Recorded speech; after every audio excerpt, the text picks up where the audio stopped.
Bienvenidos al Cuento del Estado, tu ventana semanal para conectar con la realidad política y económica con una perspectiva liberal.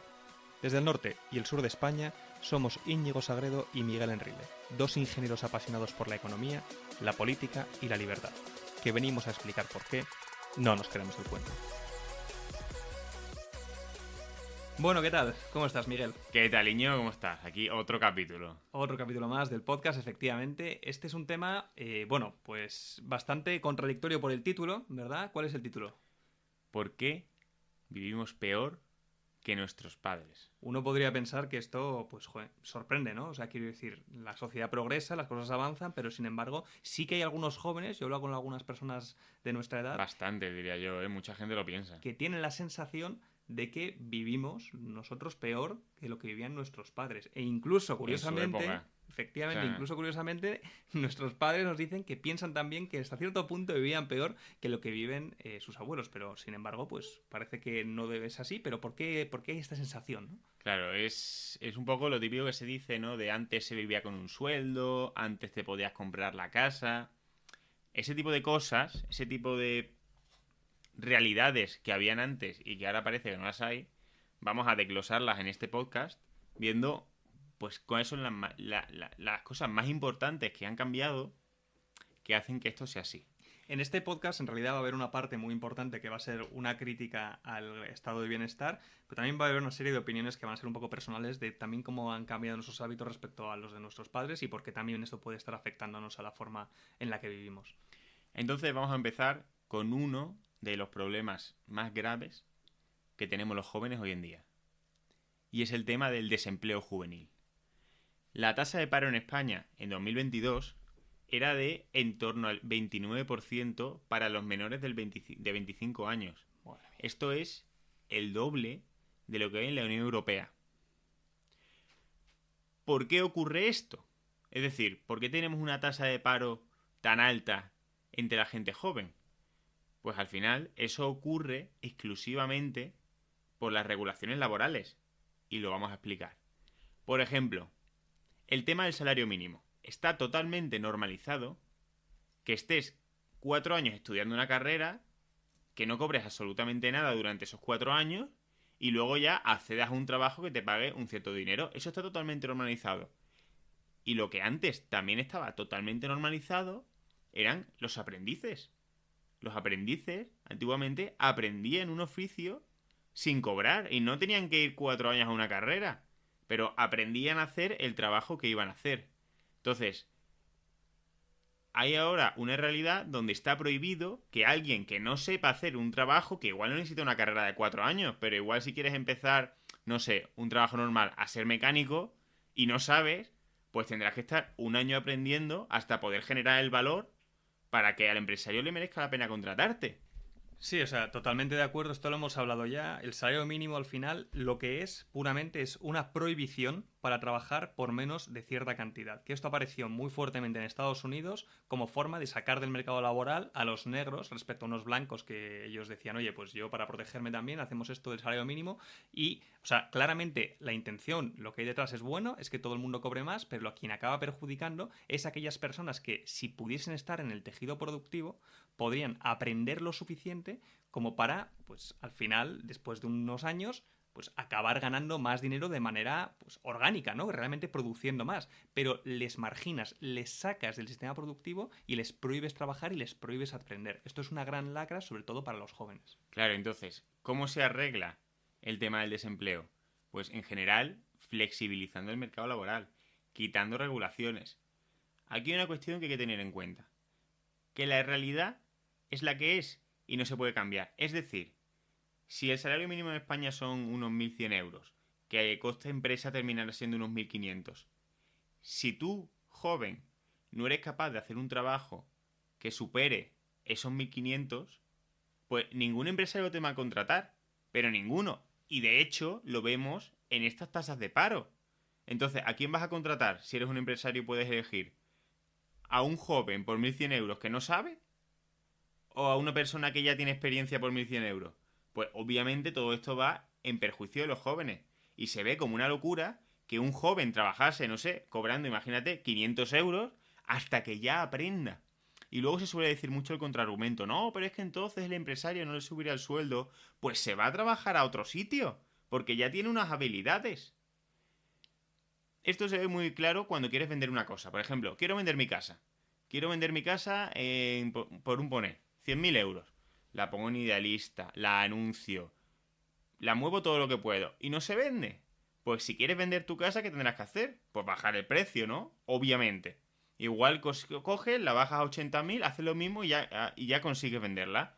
Pues si quieres trabajar y que te paguen 2.000 euros al mes, o por ejemplo el salario mínimo, 1.000 euros al mes, y haces tu currículum, lo mueves, tal, vas a un sitio, vas a otro, y no consigues que eso ocurra, pues tendrás que trabajar por menos. Hasta que aprendas.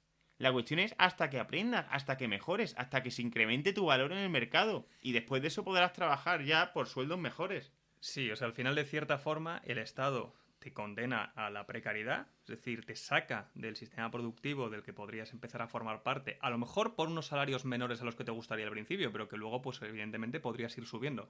Y a partir de ahí te vuelves dependiente del Estado. Como estás en desempleo, te Claro. obligan ahora a cobrar, pues eso, el desempleo hasta que... O sea, te excluyen de la cooperación social voluntaria. Claro, claro. Y la cuestión es que esa exclusión es muy dura, porque claro, ser joven y estar en paro, lo que implica es que no estás trabajando, no estás aprendiendo, no te estás moviendo, no estás aprendiendo en un sector, no estás haciendo contactos, estás parado sin aprender. O sea que del paro no se sale. Si estás trabajando puedes mejorar, pero si no estás haciendo nada, pues tendrás que ponerte a estudiar 70 carreras en fila hasta que consigas un trabajo por el salario mínimo. Pero un empleo normal que no necesita una carrera, estás totalmente fuera, no puedes acceder a ese trabajo. Luego, ya no solo son las regulaciones en el mercado laboral, lo que dices tú, Miguel, sino el pasito antes del mercado laboral también está muy, muy intervenido y es un gran problema. Me refiero a la educación universitaria, que bien sea pública o bien sea privada, está totalmente regulada lo que tienes que dar, las asignaturas que tienes que cursar, esto, lo otro. Hay muy poquita flexibilidad y por tanto, ¿esto qué hace? Pues que las empresas tengan ciertas demandas de los universitarios, es decir, de las personas que van a entrar en el tejido productivo, y como no responde a ninguna lógica de mercado, es decir, a ninguna lógica de adaptarse a lo que luego va a ser el mundo laboral, entonces los alumnos estudian carreras que mucha parte de ello al final no se aprovecha para ese objetivo, que es conseguir entrar en el mundo laboral. Entonces, el tener la educación tan estatalizada también va a perjuicio de los jóvenes, porque no van a conseguir de manera sencilla ajustar sus capacidades a lo que va a demandar luego el mercado laboral de ellos. Muy bien, pues este es el primer punto, el desempleo. Ahora, ¿cuál es el segundo punto? Y esto, atentos, porque creo que va a explotar la cabeza de muchos. El estado de bienestar. Nuestros padres, bueno, dependiendo quién lo escuche cada uno, ¿no? Pero en nuestro caso, nuestros padres son de la década de los 70, de los 80. Por ahí. Más o menos, si ahora mismo tienes unos 25 años, tus padres pueden tener 55, 60, por ahí andarán. Depende de cada uno, ¿no? Pero es que nuestros padres crecieron sin IRPF. Es decir, el IRPF fue un impuesto que empezó en 1978. Como tal, antes hay vida sin IRPF. Antes había otro tipo de impuestos, tal, pero que ni se asemejaban a lo que había. En 1978, el primer año con este nuevo impuesto, la recaudación del impuesto fue del 4% del PIB. El año anterior, 0%. En 1978, 4%. En 2021, 8,8%. Más del doble del IRPF de cuando empezó. Entonces, claro, ¿cómo vivían mejor nuestros padres?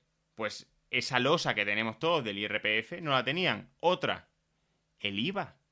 Nuestros padres crecieron sin IVA. El IVA ahora mismo es del 21%. O sea que si yo quiero comprar algo que valga 79 euros, tengo que pagar 100. Porque tengo que pagarle su tajo al Estado.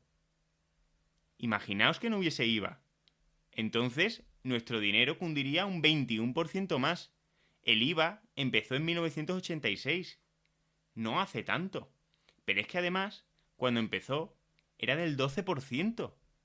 Lo han subido 9 puntos desde que empezó y su recaudación también se ha disparado. Entonces, actualmente, el 40% de los salarios se va en impuestos de media. Y luego, pues, otro tipo impositivo muy famoso, que son las cotizaciones, ¿verdad? Estas cotizaciones que siempre hablamos que las paga el empleado, las paga el empleador. No, las paga todas el trabajador. Estas cotizaciones son una forma de transferencia directa desde los jóvenes, que son los que ahora mismo lo están pasando muy mal, pues porque las tasas de desempleo que tienen y las nuevas condiciones de vida que son, pues en muchos ámbitos más duras debido al gran estado en el que estamos. Estas transferencias que se producen directamente desde estos jóvenes a esta gente mayor, también de alguna forma es un impuesto, un perjuicio a estas clases que están intentando al principio pues prosperar. Y claro, netamente ¿de dónde van? Pues claramente de los jóvenes a la gente mayor. Y esa gente mayor no tiene ninguna culpa, se le ha estafado. En su momento se le ha estafado en una estafa piramidal que al principio era muy bonita, pero ahora está colapsando. Pero bueno, sigue siendo el caso que se les está robando, con lo cual también habría que buscar cómo solucionar esto, pasando de un sistema de pensiones público pues a uno privado, pero bueno, esto ya lo comentamos en otro capítulo. Claro, pues ese es otro de los puntos motivo por el que vivamos peor que nuestros padres. Por ese estado de bienestar es una losa. O sea, cuando tienes que ahorrar 30, 40 mil euros, lo que sea, para comprarte una casa, ten en cuenta que ese dinero que has ahorrado ha sido filtrado por el IRPF, que no existía, por el IVA, que no existía, por las cotizaciones, que antes existían en la época de nuestros padres, pero como había muchos menos ancianos, pues eran mucho menores. Entonces, claro, conseguir ahorrar con todo eso, que no se sorprenda que antes un sueldo servía. Y claro, en la época de nuestros abuelos, pues podrías hacer los mismos argumentos, pero con otros impuestos, seguramente. El tercer punto, el acceso a la vivienda. Aquí quiero hacer un inciso que me hace gracia. Que es que, ¿alguien se acuerda de las 50.000 viviendas de esas de Sánchez que se hablaron 2 semanas? O sea, digo, aquí hubo las elecciones, Sánchez salió, voy a hacer 50... ¿Cómo pasó eso de moda, eh? O sea, ¿se está haciendo algo sobre eso? No sé, ¿cómo se ha dejado de hablar? Ya pasó las elecciones y nos dio igual. Bueno, en fin, mejor que no se haga porque sería un caso de corrupción de aquí a Chile, eso lo sabe todo el mundo. Entonces ya está. Ahí, ese chascarrillo por ahí. ¿Qué ocurre con el tema de la vivienda? El tema de la vivienda es que la gente ahora mismo, por cómo está la sociedad organizándose, quiere vivir en las grandes capitales. Quiere vivir en Madrid, quiere vivir en Barcelona, quiere vivir en Sevilla, quiere vivir en Valencia. ¿Eso qué genera? Un aumento de la demanda. ¿Y qué es lo que nos está dando? Un aumento de la oferta. Por ejemplo, en la década de 1971 a 1980, según el INE, se construyeron en España 3,7 millones de viviendas. De 2011 a 2021 se construyeron 450.000. O sea, estamos hablando de 8 o 9 veces menos viviendas. ¿Eso qué causa? Pues que los tenedores de vivienda aumentan su renta y los que quieren comprar una vivienda no tienen viviendas nuevas para comprar. ¿Y esto por qué ocurre? Por el tema de las licencias. Actualmente hemos normalizado que no se pueda construir en ningún lado y que si hay un campo, un parque, un descampado o lo que sea, eso es sagrado por encima de que la gente que quiere vivir pueda hacerlo en ese sitio. Es que es muy loco. Y esto es una mentalidad que antes no había. Por ejemplo, si buscáis en Google, el Madrid del 1900 era muy distinta a lo que es ahora. Argüelles, por ejemplo, no existía. Barajas era una ciudad separada de Madrid. ¿Y qué pasó en el 1900? Pues alguien llegó y dijo, vaya, falta vivienda en Madrid, voy a hacer el barrio de Argüelles. Y los argumentos seguramente serían exactamente los mismos. Pero si eso es la casa de campo, pero si ahí está la naturaleza, pero cómo te va... Bueno, pero es que tendríamos que vivir, ¿no? Es decir, no sé, pero ahora parece que lo que hay ya es la cantidad de vivienda correcta ya de aquí al fin del mundo, se construye una casa cada 4 años y lo que habría que hacer sería planes masivos de construcción, ojo, privados, no públicos, y ojo, donde se demande, no las míticas 3 millones de viviendas esas que no quiere nadie. Esas no sirven para nada, esas no solucionan el problema. Pero ahora, falta de vivienda en Madrid, falta de vivienda en Barcelona. Pues ¿qué hay que hacer? Pues construir en Madrid, construir en Barcelona. ¿Y dónde hay que construir? En las zonas verdes que hay ahora. Y no te estoy diciendo de cargarse el Parque del Retiro. Si tú puedes hacer una ciudad con cabeza. Pero lo que estoy diciendo es, ¿por qué Madrid se acaba donde se acaba? ¿Por qué sigue? porque hay infinitas zonas verdes entre Madrid y San Sebastián de los Reyes y entre Madrid y Getafe. O sea, eso está ahí sí porque sí. Pues si hay que construir más viviendas para que baje el precio, es la única solución. Es que es lo único que se puede hacer. Vale, Miguel, pues hemos visto, es verdad, varios puntos por los cuales los jóvenes a día de hoy parecería que sí que se les está impactando de forma negativa. Es verdad que avanzamos tecnológicamente, pues somos más productivos, tenemos acceso a a mejor tecnología, etcétera, pero sí que es verdad que yo creo que has detectado dos puntitos a través de los cuales los jóvenes a día de hoy están siendo muy perjudicados. El primer puntito es el Estado enorme. Hemos visto a través del SMI regulaciones como el SMI, una educación que está totalmente estatalizada, una subida de impuestos masiva que hemos recibido pues a través del IVA, IRPF, un montón de impuestos adicionales, que esto netamente pues a los jóvenes les perjudica. Pero luego también está el hecho de que se está produciendo una extracción neta de renta de los estratos de la población más jóvenes a los estratos de la población más mayor. Pues ¿cómo? A través de, por un lado, las pensiones y por otro lado, a través de la vivienda siendo muy regulada. Esa vivienda muy regulada se compró de forma muy barata antiguamente porque no estaba tan regulado ese mercado. Ahora, con esa regulación, lo que se hace es que estos tenedores de vivienda, que suelen ser gente más mayor, pueda de nuevo extraer rentas masivamente a la gente más joven. Esta gente más mayor no tiene ninguna culpa. Simplemente es que el Estado ha montado el sistema así. Es un Estado que ha montado un sistema perverso, las pensiones, una estafa piramidal y el sistema de la vivienda. Y entonces esta gente pues se mueve en lo que se mueve. El origen del problema, como siempre, es el Estado y las reglas de juego coactivas que está imponiendo. Bueno, Miguel, ahora de todas maneras ibas a comentar un aspecto, un punto un poco más personal también sobre lo que puedes ser una de las razones por las que podemos vivir peor que nuestros padres, ¿verdad? Cuéntanos. Claro, esta es la que voy a contar ahora, es otra razón. No va directamente hilada al Estado, creo que por primera vez en todo el podcast, no le echo la culpa al Estado de algo. Igual es la primera vez que no tiene la culpa, así que no sé. Pero es el tema de la salud mental, que últimamente en los jóvenes la verdad que está haciendo mella y es algo que, por lo menos a nivel de perspectiva o de lo que parece que va bastante peor. Yo opino, en este tema de por qué vimos peor que nuestros padres también en ese aspecto, que la felicidad es responsabilidad de uno mismo. Y sobre todo, nuestra felicidad no puede depender de terceras personas a las que les das igual, es decir, al Estado. Es decir, no puedes hacer que tu felicidad dependa de que el Estado cree una regulación, de que te dé una ayuda. Ese tipo de cosas no te van a hacer feliz. Primero porque no van a llegar y segundo porque no dependen de ti. Entonces, deberías intentar que la felicidad que tú quieras conseguir la consigas tú para ti, no intentar que alguien te la dé. Si alguien te puede apoyar en esto, es tu comunidad. Es decir, tu familia, tus amigos, tus vecinos. Eso, ahora mismo, nosotros lo estamos, la sociedad, potenciando muchísimo menos de lo que era antes. Y yo creo que eso es una de las cuestiones que hacen también que cada vez seamos más infelices, estemos más tristes, tal. Y otro tema que yo creo que afecta también mucho es el tema de las redes sociales. La sobreestimulación que existe ahora mismo de ver Instagram, de ver TikTok, de ver Reels, de ver Shorts, yo creo que eso nos hace mal. Es decir,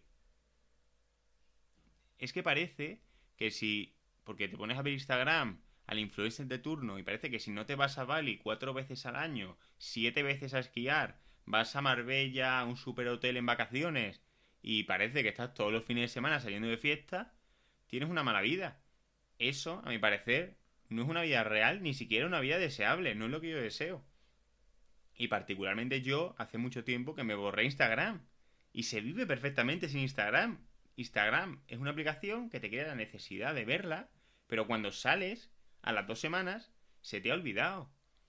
Y entonces, el problema es que yo creo que la gente tiene que buscarse aficiones fuera de la pantalla. Esto que lo piense cada uno que esté escuchando el podcast.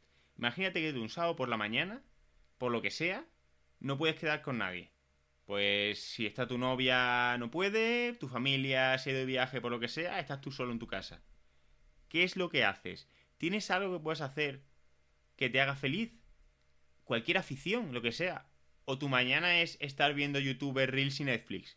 Yo creo sinceramente que el tiempo que estás viendo YouTube, Reels y Netflix no te hace más feliz. Yo creo que te agobia y creo que te genera un estado de pasividad y de indiferencia con todo que no es bueno. ¿Qué es lo que te gusta? Salir a montar en bici, ir al gimnasio y apuntarte a un equipo de fútbol, apuntarte a hacer deporte, la lectura, museos, lo que sea, pero una cuestión de decir, no estar todo el día delante de la pantalla. Yo de verdad que opino que esos temas hacen daño a la salud mental. Sí, estoy bastante de acuerdo con lo de Instagram. Yo, la verdad, bueno, supongo que mucha gente la ha pasado, se lo borra, se lo instala, se lo borra, se lo instala. Yo creo que esos spikes de dopamina, ¿no? Esos puntos de dopamina que te da es bastante nocivo, sin duda. Y hay muchos aspectos que efectivamente están fuera del Estado. Luego están los que ya hemos comentado que son relacionados con el Estado, sobre todo para la gente joven, que es la gran losa que tiene por los elementos que hemos mencionado antes, pero también el hecho de que es curioso porque yo creo que, o sea, hay una relación inversa entre tamaño del Estado y lo próximo que te sientes a tu comunidad. Es decir, antiguamente la gente conocía a su vecino, la gente tenía su comunidad, incluso la caridad está inversamente relacionada con el tamaño del Estado. Cuanto más Estado hay, es como que hay una sensación más de parasitismo. Es decir, voy a intentar extraer al resto a través del aparato represivo del Estado para vivir yo mejor. Sin embargo, antiguamente era la comunidad, la familia, la cooperación voluntaria, nos ayudamos los unos a los otros. Entonces, yo creo que también esto afecta, ¿no? O sea, esto Sí, acrecenta yo creo que también sí. esa individualización, paradójicamente, ¿no? La gente acusa a los liberales de individualistas, pero yo creo que esa atomización se produce mucho más con un Estado muy grande que lo que se produciría en una sociedad libre en la que todos estamos, de cierta forma, obligados a cooperar y ayudarnos de manera voluntaria. Claro, entonces, ya como resumen, hemos dicho que el desempleo juvenil, ¿qué lo causa? Bueno, pues al final el Estado creando regulaciones laborales que nos perjudican a los jóvenes. El estado de bienestar, ¿qué lo causa? Bueno, pues el Estado incrementando impuestos, impuestos, impuestos y gasto, gasto, gasto y haciendo gasto que antes no existía, gasto imprescindible. Y entonces ya parece que no se puede quitar. Y el acceso a la vivienda, ¿qué lo causa? De nuevo, el Estado con sus regulaciones. Entonces, a la pregunta de ¿por qué vivimos peor que nuestros padres? Porque el Estado así lo ha decidido, así lo ha regulado. No es casualidad, no es una cosa que nos haya llegado de casualidad.